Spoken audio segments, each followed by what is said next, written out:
You ready? Yeah. You okay? No.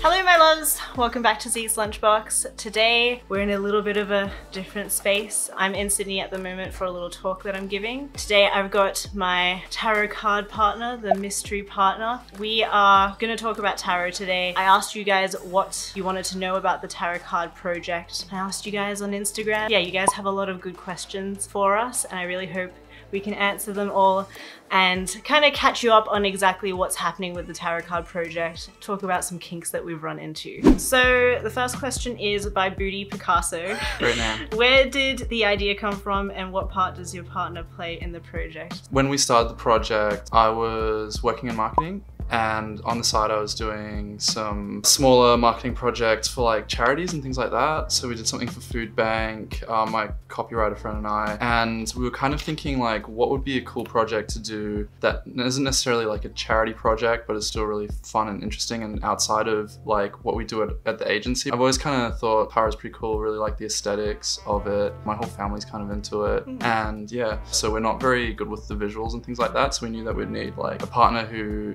is to get the project off the ground and want to obviously eventually kickstart it. That's how I came across, yeah. Yeah, I think it's interesting to note that the conception of the project wasn't my idea. It was approached to me with Julian. I don't know, I thought it was really exciting. It would be really challenging and it's proven to be a much bigger project than we initially thought. We thought we could get it done in a year, but it's been... We thought we'd have it done by March.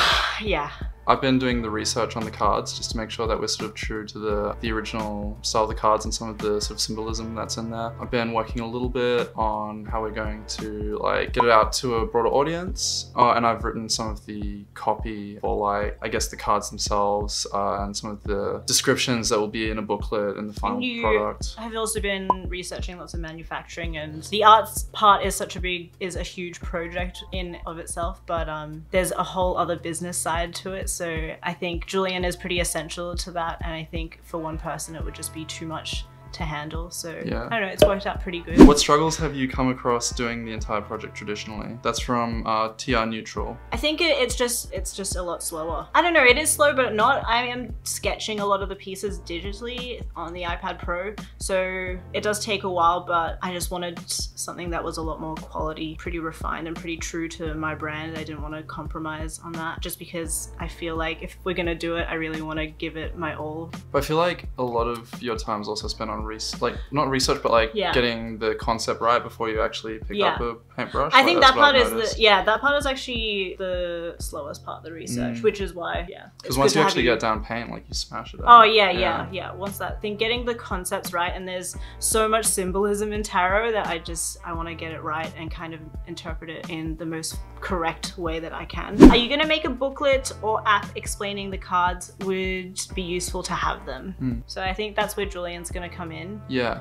And he's just gonna write it all. Oh yeah, I'm writing it. Yeah, I'm writing it. So we kind of had this idea, super into it, but it was kind of something that fascinated me for a while with like the magic cards, the collectibles. And I think like people who aren't familiar with the magic cards, they have a piece of art, like an artwork, and then they'll have some copy underneath that gives you like a taste of the world, or maybe a little quote or something that puts like a little story behind the piece of art. And then underneath that, they'll have the technical explanation. I think a booklet is pretty essential. What do you think of an app though? That feels like a lot of work. Maybe a PDF or something. Yeah, I think, we could probably put all of that information online somewhere in case people lose the book. What has been the hardest part about designing the cards? I think just the research. I don't really know tarot very well, so I kind of feel like a bit of an imposter. I'm trying to learn it as much as possible. It's very overwhelming because it's huge and it's got a lot of there's a lot of meaning. interpretations. Yeah, a lot of interpretations. It's really hard to remember a lot of it. So I think for me the research is the hardest part just because I really want to nail it and get them all as correct as possible. So that's where Jules comes in for that. Not that I'm a tarot expert, but I've been like, I'm a good researcher, I guess. Okay, so FED, so are you planning Anything special for the minor arcana? I would love to see a slightly different color palette or background gradient for each suit. I feel like that would really help with reading them too. For the minor arcanas, I was planning on having them all work kind of all together. So once you lay them all out, it's like a continuous landscape. The landscape, yeah. A gradient could be cool, a different color shift would be cool, but yeah. The minor arcanas are definitely going to be a lot more boiled down, a lot more simplified, just because there are so many of them. So one more question. What cards are you most excited to paint and why? Same one, right? Yeah. Devil? Yeah, Devil. Yeah. I mean, yeah. How could you not? The Devil looks great. I'm excited to do the Devil and Lovers. I think those two cards are connected. Right, Flo? Our resident tarot expert.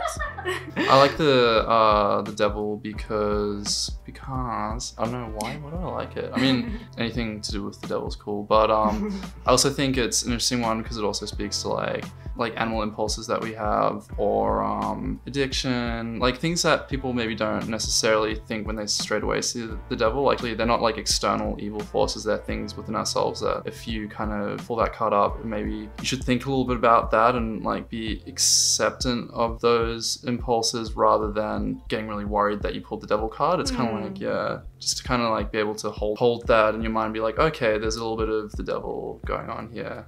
Do you plan on selling an entire set? If so, how much do you think it will be? Yes, we are planning on selling the whole set, so the minor and the major arcana. Just to catch everybody up, what we're planning on doing is trying to get as many designs done as possible, and then we'll be launching a Kickstarter. 100% know about the Kickstarter because we're going to be pretty aggressive.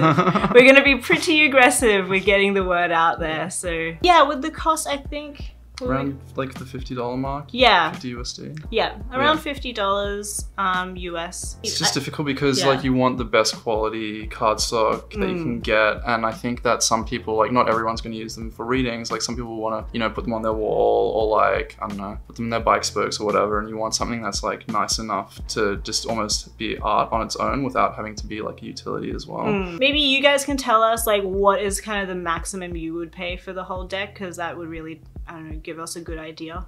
If we want it to be really nice, probably $80. But yeah, we just don't. We want to make it pretty accessible still to everybody. So yeah.